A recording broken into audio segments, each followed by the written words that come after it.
வீட்டில் வளர்க்குற நாயையும் கூட்டிட்டு வந்து வில்வ மாலையெல்லாம் போட்டு கோவிலுக்குள்ளேயே வலம் வந்துட்டு வராங்க பாருங்க. அங்க ரெண்டுமே தொங்கும் தூண்கள். ஒரு பக்கம் துணியை விட்டு இன்னொரு பக்கம் எடுக்கலாமா.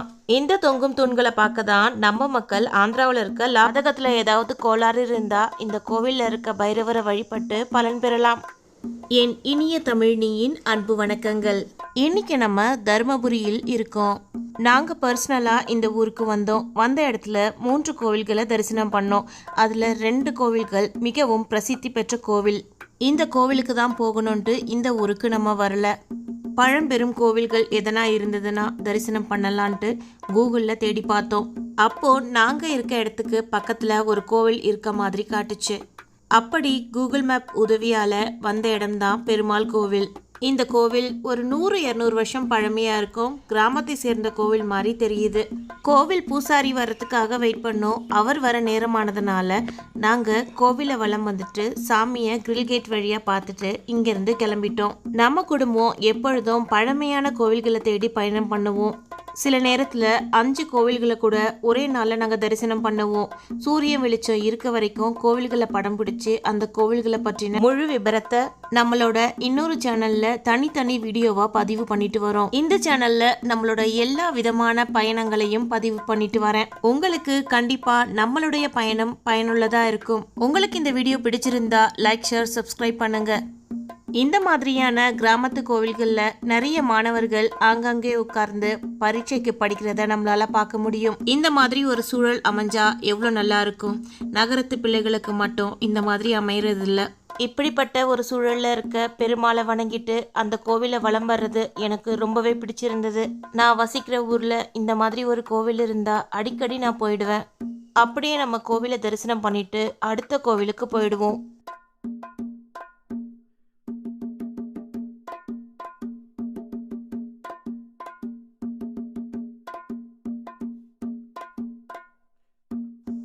அடுத்ததா தர்மபுரி மாவட்டத்தையே பெருமை சேர்க்கும் விதமாக அமைந்துள்ள மிகவும் பழமையான அருள்மிகு மல்லிகார்ஜுனேஸ்வரர் திருக்கோவில் தகட்டூரில் வந்திருக்கோம்.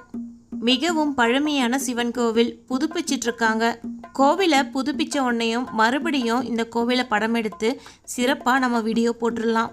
இந்த கோவிலை பற்றின சிறப்புகள் ஏகப்பட்டது இருக்கு. அதில் ஒரு சில விஷயத்த நான் இந்த வீடியோவில் உங்களுக்கு சொல்கிறேன். கோவிலை பற்றின முழு விவரங்களை கோவில் சேனலில் அப்லோட் பண்ணிட்டேன்னா அந்த லிங்கை இந்த டிஸ்கிரிப்ஷனில் கொடுக்குறேன். கண்டிப்பாக கிளிக் பண்ணி பாருங்கள். இன்ட்ரெஸ்டிங்காக இருக்கும். அதில் எந்த ஒரு மாற்று கருத்தும் இல்லை. தர்மபுரியிலேயே பிரசித்தி பெற்ற கோவிலில் இந்த கோவில் முதன்மை இடத்தை பெறுகிறது. இந்த கோவிலை கோட்டை கோவில்னு சொல்கிறாங்க. 8ஆம் நூற்றாண்டில் நுளம்பர் என்ற குறுநில மன்னரால் கட்டப்பட்ட கோவில் இது. இங்கே இன்னொரு சிறப்பு என்னன்னா 2.5 டன் எடையுள்ள மிகப்பெரிய தூண்கள் 2 இருக்கான். அந்த தூண்கள் கோவிலுக்கு உள்ள இருக்கு. பணி நடக்கிறதுனால கோவிலை பூட்டி வச்சிருக்காங்க. ரெண்டுமே தொங்கும் தூண்கள். ஒரு பக்கம் துணியை விட்டு இன்னொரு பக்கம் எடுக்கலாமா. இந்த தொங்கும் தூண்களை பார்க்க தான் நம்ம மக்கள் ஆந்திராவில் இருக்க லாபக்ஷேக்கு படையெடுக்கிறாங்க. இன்னொரு ஸ்பெஷல் என்னன்னா அன்னையோட சன்னதி இறைவனோட சன்னதியை விட கொஞ்சம் உயரமாவே இருக்கு. தாய்மையை உயர்த்தி சொல்லும் வகையில் அமைஞ்சிருக்கு. சூலத்துல எலுமிச்சை பழத்தை குத்தி வைக்கிற பழக்கமே இந்த தளத்துல இருந்து தான் ஆரம்பிச்சிச்சு. கோவிலோட ஒவ்வொரு மூலையுமே இந்த அழகான யானை தாங்கிட்டு இருக்க மாதிரியான கட்டுமானம், அதனை சுற்றியுள்ள சிற்ப வேலைகள் நமக்கு பல கதைகளை சொல்றது போல அமைஞ்சிருக்கு. இந்த கோவிலுக்கான தல வரலாறு சொல்லணும்னா 1 மணி நேரம் ஆனாலும் பத்தாது. இன்னைக்கு நம்ம கோவில் டூரை மட்டும் பார்க்கலாம். இங்கு இறைவனுக்கு மல்லிகைப்பூ கொண்டு சிவபூஜை செய்கிறாங்க. அதனால இறைவனுக்கு மல்லிகார்ஜுனேஸ்வரர் என பெயர் வந்திருக்கு.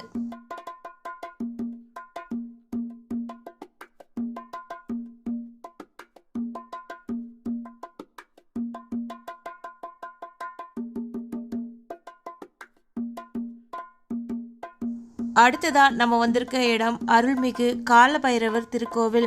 தருமபுரி நகரில் இருந்து நலம்பள்ளி வழியாக சேலம் செல்லும் நெடுஞ்சாலையில் 8 கிலோமீட்டர் தொலைவில் உள்ள அதியமான் கோட்டை என்கிற கிராமத்தில் தெற்கு நோக்கிய திருக்கோவிலாக இந்த கோவில் அமைஞ்சிருக்கு. இந்த கோவிலை தென்காசி திருத்தலம்னு சொல்றாங்க. கால பைரவருக்கான அனைத்து சிறப்பு பூஜைகளும் இங்க நடைபெறுது. அதற்கான பொருட்களும் கோவிலுக்கு போற வழியிலேயே நமக்கு கிடைக்கும். இங்கிருக்கும் இறைவனை வழிபடுவதனால நவக்கிரக தோஷங்கள் நிவர்த்தி, எதிரிகளின் தொல்லையிலிருந்து விடுபடுவதுடன் வாழ்வில் வளங்கள் கைகூடும் என்பதும் பக்தர்களோட நம்பிக்கையா இருக்கு. இக்கோவில் சுமார் 1200 வருடங்கள் பழமையானது.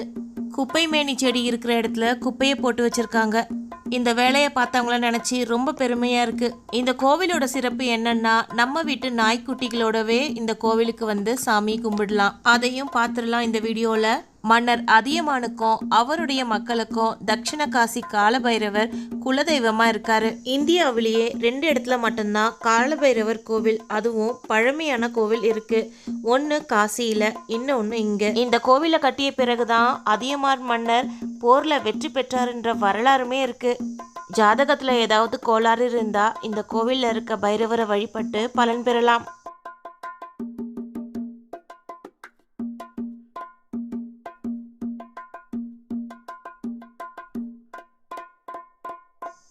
குழந்தையாவே வாழ்ந்திருக்கலாம். பைரவ பெருமானே, எங்கள் சப்ஸ்கிரைபர்ஸும் நாங்களும் நல்லா இருக்கணும்.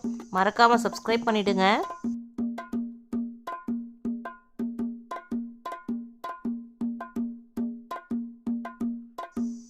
இந்த பைரவர் எப்பொழுதுமே இந்த கோவிலில் தான் இருக்கும் போல இருக்கு.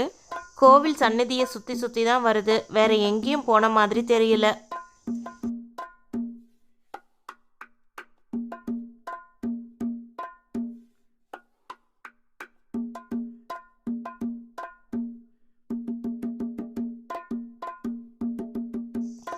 அடுத்ததா வீட்டில் வளர்க்குற நாயையும் கூட்டிகிட்டு வந்து வில்வ மாலையெல்லாம் போட்டு கோவிலுக்குள்ளேயே வலம் வந்துட்டு வராங்க பாருங்க. வேற ஒரு இன்ட்ரெஸ்டிங்கான வீடியோவில் உங்களை நான் சந்திக்கிறேன். இது எங்களோட அன்எக்ஸ்பெக்டட் ட்ரிப் தான். அதனால தான் ட்ராவல் பண்ணது, ஹோட்டலில் போய் சாப்பிட்டதெல்லாம் வீடியோ எடுக்கல. கோவிலுக்கு வந்த உடனேயும் வீடியோ எடுத்துட்டேன். இந்த கோவிலை பற்றின முழு விவரங்கள் உங்களுக்கு தெரிஞ்சுக்கணுன்னா சேனலோட லிங்கை டிஸ்கிரிப்ஷனில் கொடுக்குறேன். வேண்டியவங்க கிளிக் பண்ணி தெரிஞ்சுக்கோங்க. அடுத்த இன்ட்ரெஸ்டிங்கான வீடியோவில் உங்களை நான் சந்திக்கிறேன். வீடியோவை முழுசாக பார்த்த அன்புள்ளங்களுக்கு நன்றி.